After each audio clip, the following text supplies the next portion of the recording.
More than 500 people are estimated to have been killed in Iran since nationwide anti-government protests broke out in September. They were sparked by the death of a young woman in the custody of the country's morality police after she was arrested for wearing her hijab incorrectly. But if the protests were to succeed and the Islamic Republic was brought to an end, one problem looms large: what or who to replace it with? Well, joining me now is Reza Pahlavi, the son of the last Shah of Iran and a central figure in opposition outside of the country. Good evening. Thank you very much for joining us this evening. And just first of all, the demonstrations have become a much broader protest against the regime. How significant is the challenge the regime is facing at the moment? Good evening, Mark, and thank you for having me on your program. As an Iranian, I'm proud to say that we are witnessing the first revolution of women in its kind, supported by the rest of the Iranian people, men, fathers, sons, in a campaign that has been dubbed as Woman, Life, Freedom. As such, I wouldn't call it a protest anymore. This is a true revolution at hand. And that clearly worries the regime. Is trying to do everything as typically totalitarian system would do in cracking down on their own citizenry, even deploying tanks and artillery to regions like Kurdistan to kill people just because they are voicing their demands for freedom, although they call death to the dictator and an end to this regime. So this is the state of affairs right now. People have nothing to lose. We have political prisoners, some of them awaiting execution only because they're asking for liberty and self-determination. And this is where the world needs to finally catch up to this reality and, parallel to whatever campaign of maximum pressure they're exerting on the regime, begin to think of how they can elevate the pressure by having maximum support as part of their strategy in helping the Iranian people get rid of this regime, which is the fundamental problem in the first place. The regime is acting with considerable brutality, as you say. Do you think it is possible that this revolution, as you describe it, could bring an end to the current government in Tehran? If it is properly endorsed and nurtured, and of course backed by the international community, certainly. And it's not the first time we've seen that with the help and support of the international community, particularly Western democracies, totalitarian systems were brought to an end. You can ask the question from Lech Walesa and how important that was, as well as in South Africa, when a political boycott also aided and helped the situation. There are many examples that will suit the Iranian scenario as well. And could you play a unifying role, even a leadership role in a new Iran, a new democratic Iran, if such a new country emerged from all this?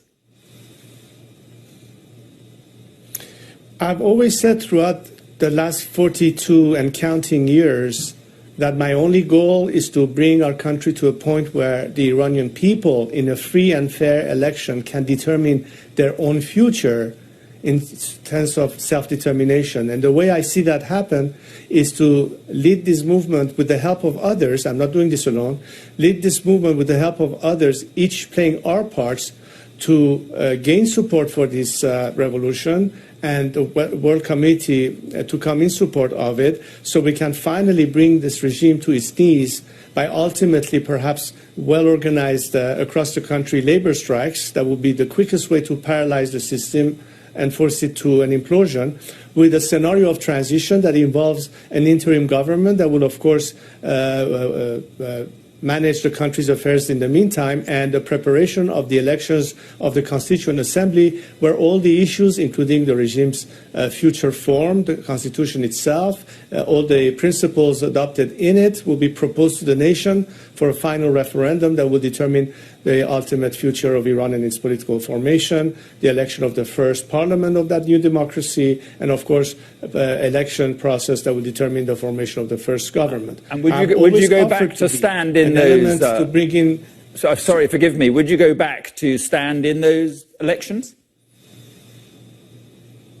I'm not running for any office, nor do I seek any political position in the apparatus of state. I'd rather be an advocate for the people and stand by their side vis-a-vis the authorities to make sure that their rights are always going to be observed. I don't have any ambitions for powers or authority. I think my experience being at age 62 and having lived in the free world are bringing all the values that can be established in Iran and to build institutions that will be the most important safeguards so we don't deviate for the democratic path, make sure transparency would be there to keep for the country to have concentration of power or potential of having corruption rise again. Right. These are very important issues, but at this point in time, in this transition period, in this moment of the campaign, as always, I've extended my hand of cooperation with any democratic-seeking Iranian, regardless of their political aspirations, left, right, or center. So together, at this point, we speak in unity with a unified voice, right, which is the first ask and expectation of our combatants at home, whether they are political activists, prisoners, or what have you. And that's exactly what I'm doing at this time talking to you. Right. And just finally, I mean, we're getting ahead of ourselves, clearly. What more should the West be doing, in your view,